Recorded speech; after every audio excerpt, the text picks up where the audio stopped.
可以搭地鐵、搭巴士、搭高鐵都可以返到香港嘅各個地方，而且好方便。因為我哋落樓就係地鐵站，6號線同埋13號地鐵線雙線交匯。大家好，我係潘心哲夏，今日嚟到光明嘅鳳凰城站，睇返一個國企開發嘅現樓細單位，樓盤就喺我身後呢度啦，全部住家型嘅設計，戶戶有露台，大部分通天然氣。廁所有窗，而且咧有部分單位望翻好靚嘅公園 view 嘅，樓下十分之旺啦。地鐵商場都係喺自己屋企樓下嘅。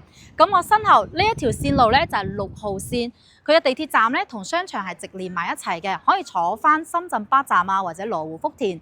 嚟緊仲有個13號線出口都起好啦，就喺旁邊。呢個13號線咧預計年中有機會會開通，到時候可以直接翻到深圳灣關口嘅50零分鐘左右嘅時間啦。另外2個站咧係可以直接去到光明城嘅高鐵站，坐高鐵翻香港西九龍半個鐘就可以啦。如果話想要搭巴士嘅朋友仔，樓下美爵酒店門口可以搭乘環島中港通巴士，亦都係可以直達到香港嘅各個地方嘅。商業咧15萬平方，慢慢逛下，有萬達廣場同埋藍鯨世界2個大商場，呢度亦都係屬於光明嘅即係已經開業嘅商場入邊最旺嘅一個地方嚟㗎啦。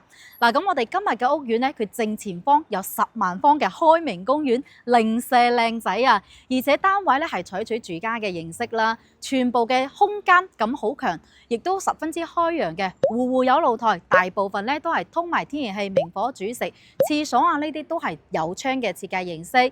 仲有咧，發展商而家等唔切啦，國企大劈價，係之前備案價格接近一半嘅價錢就可以買低啦，首期23萬，月供5000零蚊可以上會得到一套單位㗎啦。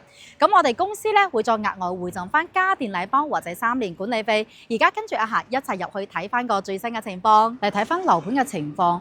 特區樂富廣場咧就係位於鳳凰城站呢個位置啦，同地鐵站係直連埋一齊嘅。咁呢個屋苑嘅話咧，佢有商場、酒店、寫字樓同埋公寓單位組成啦，係比較豐富嘅綜合體嘅業態。首先嚟睇翻鳳凰城站同萬達廣場咧係直接相連埋一齊嘅，有5萬方嘅體量商業。咁呢個商場咧有呢一個整體嘅內部嘅商場，仲有半開放式嘅街區，同我哋公寓咧亦都係延伸埋一齊嘅。咁其中呢個2棟比較靚仔嘅咧，1A 座係屬於美爵酒店，喺佢門口咧就可以搭乘環島中港通嘅巴士返到香港。比較高嘅1B 座呢一棟咧就係寫字樓嚟嘅，而家都有部分嘅企業喺度辦緊工啦。另外咧，我哋由呢度直接連接過嚟咧。咁身後呢2棟咧就係屬於個公寓嘅單位啦。現樓嘅狀態，其中呢個公寓咧，其實佢係佔據咗最靚嘅環境嘅 view，因為佢正前方咧就係10萬方嘅開明公園嚟嘅。嗱，咁直接一路之隔落樓可以散步，樓上部分單位可以望翻呢個 view。呢2棟公寓單位咧係屬於40年產權嘅商務公寓，2013到2053年嘅地塊，咁到咗期之後可以續期嘅嚇。呢個樓棟總高度咧係44層，分為2A 座同埋2B 座呢2座，其中2A 座咧係屬於7梯15伙，2B 座咧係屬於7梯17伙嘅一個設計形式。咁呢個全部都係現樓嚟㗎啦，賣嘅單位咧最細有37平方，1房1廳嘅設計有露台，再大啲咧就係48平方，1房1廳名廚名廁。再者咧就係70、73到76平方，係2房2廳一次嘅設計形式，亦都係名廚名廁。咁最大嘅積數咧就係96平方嘅單位，可以直接做到3房有埋2個廁所嘅設計，亦都係名廚名廁嘅形式。所以其實呢一個公寓單位咧，佢真係參考住宅嘅標準嚟建設嘅。嗱，咁佢物業管理費咧係4個半嚇，亦都係國企嘅物業管理，交現樓嘅狀態啦，即刻買就可以即刻攞鎖匙。咁發展商咧就冇話送精裝修啦，因為佢嘅價錢對比之前咧平咗一半不止嚇。而家最平咧76萬起都可以買到一間1房嘅單位啦。咁而家跟住阿霞直接上去睇翻個示範單位。先睇最細積數37平方，可以做到1房1廳，仲有埋露台嘅設計。呢度咧就係入門嘅位置啦。咁佢毛坯交樓咧，道門智能密碼門鎖係配齊俾到大家嘅。入翻嚟廚房嘅空間就自己設計嘅，做大啲又得，做細啲亦都可以。開放式廚房就用電磁爐嚟煮食啦。再入翻嚟咧就係個廁所位置，佢呢個廁所設計嘅話咧就冇做乾濕分離。其實後期咧可以做翻個鑽石形或者方形嘅企缸，可以隔斷一下，就唔使話下下成個廁所都濕柴晒。不過廁所咧就冇窗噶啦嚇，因為呢個廁所咧就係一個暗廁嘅設計形式。咁佢入邊嘅睡房區同埋個廳嘅佈置咧就一體化啦，因為佢呢個闊度咧有3.5米，深度有5米左右嘅，所以完全可以做到而家一房一廳嘅效果。咁佢呢個客廳嘅區域嘅話咧，就擺咗張大嘅2人梳化啦。細啲嘅話咧，兩邊仲可以擠翻個雪櫃嘅位置，呢邊可以擠翻個茶几。嗱，咁而家咁擺嘅話咧，其實空間都好闊㗎。中間你可以加個簾仔，呢邊咧就可以擺翻張大嘅床褥啦。呢個床大概1.3米左右就唔足尺嘅，不過兩邊嘅闊定咧都好多嘅，所以到時候如果話擺翻張1.5米嘅床褥咧，一樣都可以做到3面落床，側邊仲有個採光嘅窗咁嘅一個情況。嗱，咁衣櫃咧都有位置啊，因為有3.5米嘅闊度，所以60公分嘅衣櫃做咗之後咧，仲有2.9米嘅淨寬度，你仲可以有個過渡位置，就一啲都唔會話好影響、好壓迫嘅嗰種。呢度你做一排過去又得，或者做翻3線嘅衣櫃，側邊呢度咧可以做翻個睇電視機嘅地方，亦都可以嚇。咁到時候自己去諗一諗啦。出翻嚟咧就係個露台嘅位置，咁佢呢個露台位嘅話咧，唔係好闊嘅嚇，呢個就擠俾你擺個洗衣機咁嘅。呢度有預留個去水位啦，同埋個水龍頭。咁如果你擺個洗衣機嘅話咧，放得落嚇，但係你想好嘆嘅嗰啲空間就冇啦。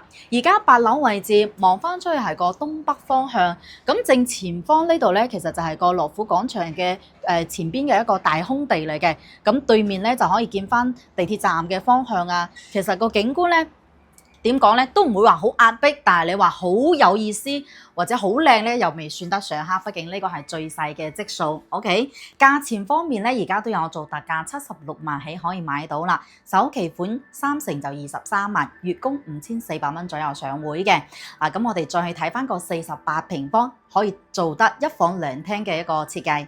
48平方咧，一房一廳，名廚名廁嘅設計。先嚟睇翻個結構，佢入門呢度咧。首先左手邊就係個廁所位置啦，廁所單獨有窗嘅係個明廁嚟嘅，其實空間好大，但係佢冇做過乾濕分離嘅企缸，後期自己可以設計翻嚇，洗手池啊、坐廁呢啲都可以好好咁安排得到。對翻過嚟咧就係屬於一個飯廳客廳嘅位置，飯廳設計特別有意思，佢係屬於利用咗呢個餐邊櫃咧，將呢個台面要開餐就撐起身，如果平時咧就收翻落嚟就係一個正常嘅儲物空間啦。呢個利用都可以嚇，如果人多2個人食飯係 OK 嘅。客廳闊落啊，2.9米嘅呢個闊度，所以擺3人梳化喺度，對面睇電視都唔會壓迫嘅。呢個廳非常之舒服嚇。再對翻過嚟咧，就係屬於睡房區啦。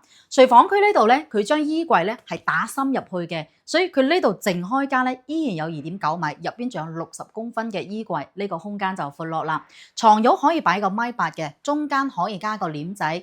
呢度咧就係全落地嘅呢種玻璃窗，有4扇窗打開可以通風嘅。露台都有喺廚房嘅位置。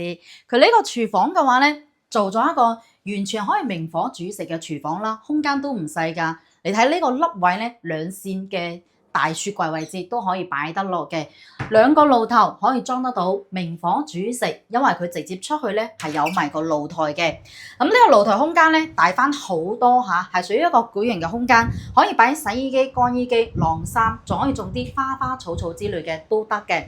咁呢度咧就可以睇翻個景啦。我哋出嚟望一望，佢係向住嗰個東南方向嘅。咁呢一個方向嘅話咧，我哋直接望翻出去可以見到下邊咧係屬於萬達廣場半開放式嘅街區啦。其實都唔會好齋嘅，因為佢有好多啲樹木啊、花草喺呢個位置。對面呢度咧就係美爵酒店啦。咁喺佢樓下咧就可以搭乘環島中港通。呢個巴士可以直接翻到香港嘅各個地方嘅，每日有3趟車啦。呢度咧就係屬於地鐵線路啦，6號線，包括後期搭13號線都係喺呢一個位置。所以其實呢一個樓盤咧，其實佢嘅單位真係屬於要乜有乜噶啦，尤其是係呢種48平方可以做到完全住家型嘅 feel，喺成個市場上，我覺得非常之少見啦。OK， 嗱咁佢價錢都平咗嚇，特惠嘅單位100萬起步，全部係靚樓層，首期款30萬，月供咧就7100蚊可以輕鬆上會啦。咁仲有2房嘅單位，而家過去望一望。兩房兩廳嘅面積段咧有70、73同埋76，有豎廳設計嘅兩房，亦都有類似呢個76平方雙龍寶珠嘅設計。我哋嚟睇下嚇，呢個結構咧係一個示範單位，都係毛坯交樓嘅。佢入門側邊呢度咧就可以咁做翻一排嘅鞋櫃位置啦。咁如果話想要採光靚啲咧，我建議唔使要呢啲屏風都得嚇。當然你注重隱私可以加翻。出翻嚟咧就4人位嘅飯廳啦，呢個位置啱啱好，都唔會話好擋住個過道。如果冇呢個屏風咧，係好闊落嘅空間。廚房咧係獨立嘅，到時候加翻個趟門。雪櫃位置 L 型嘅操作台面空間，可以擺2個爐頭嚟煮食㗎。最特別嘅就係明廚嘅一個設計，可以直接做到明火煮食嘅。所以其實呢個兩房咧，按住家型嚟住係舒服嘅。出翻嚟個客廳咧，佢開間闊度有2.85米，頭先我係實測咗嘅。嗱，咁呢個係有埋牆身啦，所以其實你擺個55寸嘅電視，對面擺個3人位嘅梳化都非常之舒服嚇，好少見啊！真係一個住家型嘅呢個公寓。出翻嚟咧就係個露台啦。公寓有露台咧，其實唔係咩稀奇嘅事，但係公寓有咁長嘅露台咧，就真係少見嚇，直接連通另外一間嘅睡房區。嗱，咁你可以擺洗衣機、晾衫，仲可以擺張凳喺呢度嘆下，仲有驚喜就係個 view 啦。好靚，正前方咧就係開明公園。其實呢度8樓位置望翻出去咧，真係至靚嘅一個公園景觀啊！好闊落嘅，嗱，嗰邊見到好多嘅人群喺度休息、休閒散步啦，好開闊。如果你買高樓層咧，可能就係城市 view 加公園景觀啦嚇。而家8樓望翻出去咧就好開揚。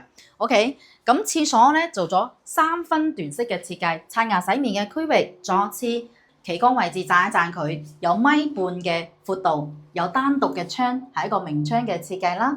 所以如果話48方嗰隻後期自己裝修咧，都可以參考呢個去改一改嘅。最細嘅房間都大啊！佢呢個房間嘅闊度有2.3米，深度有3.2米，所以如果你擺個1.5米床褥咧，你可以靠邊擺。呢度窗台咧係落地嘅玻璃窗，嗰邊可以設計翻個書台同埋個衣櫃。呢間房咧就住得非常之舒服啦，都唔使做嗰啲榻榻米都 OK 嘅。嗱，咁對面咧就係屬於主人室啦。主人室嘅空間非常之大嘅。咁呢個主人室咧，佢成個嘅闊度有2.4幾米啦，深度咧有4.3米，所以佢呢個位置咧擺咗張1.5米嘅床褥，咁闊嘅定，你睇呢個過渡位置，仲有轉角位衣帽間啊！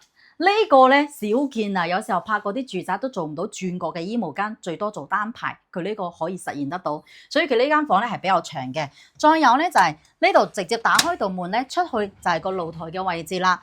哇！直接出翻嚟又可以嘆一嘆呢個景觀嚇，個 view 真係非常之靚嘅。OK， 嗱，咁呢個價錢咧，亦都係有特價單位151萬起啦，首期款46萬，月供10,700蚊就可以上會啦。OK， 咁我哋再睇翻個最大積數96平方3房嘅單位，96平方直接做到3房2廁，全屋十分通透。我哋睇下呢個示範單位嘅設計，門嘅後邊呢一排咧就係屬於個鞋櫃嘅位置啦，可以做一排個嘅呢個儲物嘅空間啦。對翻過嚟，哇！呢個飯廳咁闊嘅地方，哇！可以擺張8人位嘅長台都得嚇，所以超級闊落嘅。或者你移出少少，嗰邊做翻一排嘅餐邊櫃都 OK。廚房咧，有少少細喎。OK，呢個廚房咧佢就冇設計得特別多嘅，就係咁多噶啦。呢度有個深嘅凹位啊，可以擺翻個雪櫃嘅位置啦。咁呢度咧就可以做到明火煮食嘅，因為都係有扇窗嘅，所以到時候咧一定要加翻個趟門先得嚇。OK，咁如果話想要大啲廚房咧，呢個餐邊櫃所以呢個飯廳咧可以移出少少，咁嗰度可以接翻出嚟都係 OK 嘅嚇。再對翻過嚟咧就係屬於個客廳啦。呢個客廳咧做咗個裝飾，而家實測下俾大家去睇一下。背景牆呢啲嘅話咧，其實都佔咗少少空間嘅。拆翻出嚟咧3.13米闊落啊，不過亦都符合佢作為3房2廁應有嘅客廳嘅標準嚇。3人位梳化呢個牆面咧，因為佢做咗嗰啲玻璃就冇做好大嘅電視機位，所以後期如果話想要闊啲咧，自己可以唔使搏咁多，呢個空間都 OK 嚇。出翻嚟係個露台嚟嘅。嗱，呢個露台空間咧更長啊，亦都係連通埋另外一間嘅睡房區咁嘅，所以同76平方一樣咧，都有個長嘅露台位置。嗱，咁望翻出去又係睇住個開明公園嘅，好靚嚇。8樓位置點望點好睇，雖然今日唔係好好嘅天氣，但係好多小朋友喺樓下嗰度活動下，睇起身一片生機勃勃嘅感覺啦。咁我哋入內籠睇翻第一間房俾佢 book 咗，佢直接做咗一個開放式嘅書房嘅感覺。如果係做睡房區嘅話咧，呢一個位置你可以直接擺個米半床冇問題嘅。出去咧就係個露台嘅位置啦。咁如果你夠咧做個開放式書房都幾 OK 下嚇。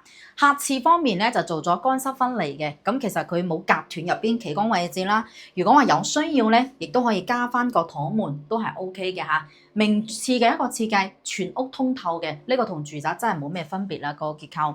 咁呢度咧係第二間嘅睡房，呢間房咧得意啊，做咗張床船嘅床，你可以直接擺個米半嘅床都得嚇。如果話想要兩邊落床咁擺嘅話咧，就米二會鬆啲啊。OK，咁呢個房間都係比較方方正正嘅設計啦。主人室係個套間嘅設計嚟嘅，咁佢嘅廁所好大啊！哇，呢個廁所〜首先採光面就好足啦，有兩線嘅窗可以採光。如果你真係住嘅人唔多，你唔使兩個嘅旗杆位置，你做一個浴缸喺呢度都冇問題嚇。又光猛又闊落，呢個空間係特別大嘅。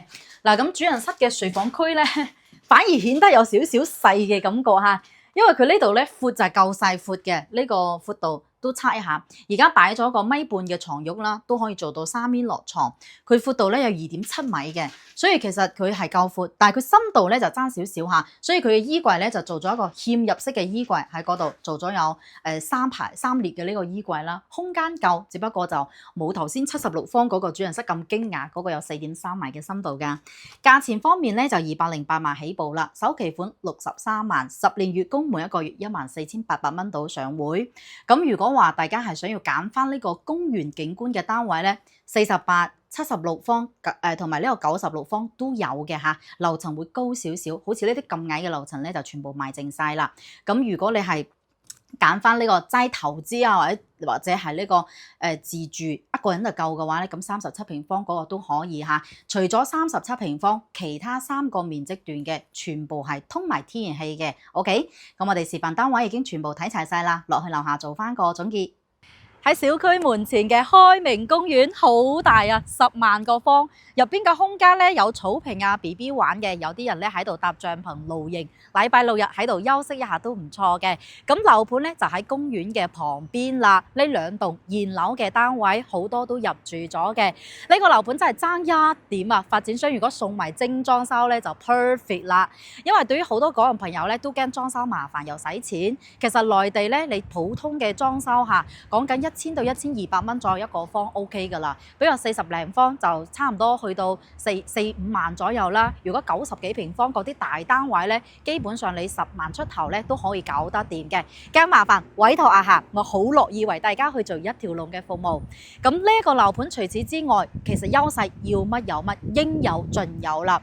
首先交通方面嚟講，對於我哋港人朋友可以搭地鐵、搭巴士、搭高鐵都可以返到香港嘅各個地方，而且好方便。因為我哋落樓就係地鐵站6號線同埋13號地鐵線雙線交匯，13號線預計今年年中開通啦，到時候直達深圳灣關口，2個站可以去到光明城嘅高鐵站。高鐵返香港都係半個鐘嘅時間就可以，再者你搭巴士咧，亦都 OK 喎，喺樓下就可以坐車啦，經深圳灣口岸過關，可以返到香港嘅各個地方嘅商業嘅配套，哇，係成個鳳凰城片區最旺嘅商圈範圍啦。樓下15萬方嘅商場啦，萬達廣場、藍鯨世界，要乜有乜，逛街買嘢食嘢一條龍全部集齊晒，環境又係贏晒嘅，因為門前嘅呢個公園做得真係非常之靚啊！落樓可以散步啦，我哋有好多嘅單位，1房、2房、3房都可以睇翻呢個公園 view 嘅。仲有呢，就係佢成個單位嘅設計舒適度非常之高，市場上亦都好少見呢種咁住家型嘅單位。佢除咗37平方呢，全部都係通埋天然氣，廁所係有窗嘅，而且所有嘅面積段都係大埋露台嘅。再加之上呢，佢成個嘅廳嘅空間係比較闊嘅，人哋嗰啲2房單位先2.5米、2.6米闊度，佢至少都有2.8米到3.2米嘅呢個廳嘅闊度開間房啊，呢啲亦都係非常之舒服嘅。所以如果有啲朋友仔唔介意話呢個係商務公寓啊，係希望咧平平地買翻間愛嚟自住或者愛嚟收租嘅話咧，我覺得呢個樓盤係值得參考嘅嚇。甚至乎將佢同星河天地對比，我覺得呢個樓盤佢嘅戶型依然佔好大嘅優勢，佢使用率相對高啲啦，佢間隔居住更加舒服啲嘅。當然啦，星河天地嗰邊，畢竟71萬起步可以買到，仲有埋精裝修。如果有啲朋友仔真係驚麻煩嘅話咧，兩個樓盤一個站之差，揀翻嗰邊亦都好香嚇，因為亦都係有個星河嘅商場上蓋。咁呢一排咧，光明區好多嘅公寓單位現樓嘅全部大劈價出售當中。如果你係對呢個片區感興趣嘅話咧，可以聯絡翻阿夏嚟諮詢翻呢邊樓盤嘅情況。視頻上方有2個碼，可以加到我 WhatsApp WeChat，亦都可以打電話俾我嚟了解翻個最新嘅情況。阿夏會結合你嘅需求去 match 翻最啱你嘅樓盤。好啦，咁我哋會繼續更新翻深圳樓市嘅，可以 follow 翻我嘅頻道，同埋俾 like 繼續支持一下啦。咁今集到呢度，下期再見，拜拜。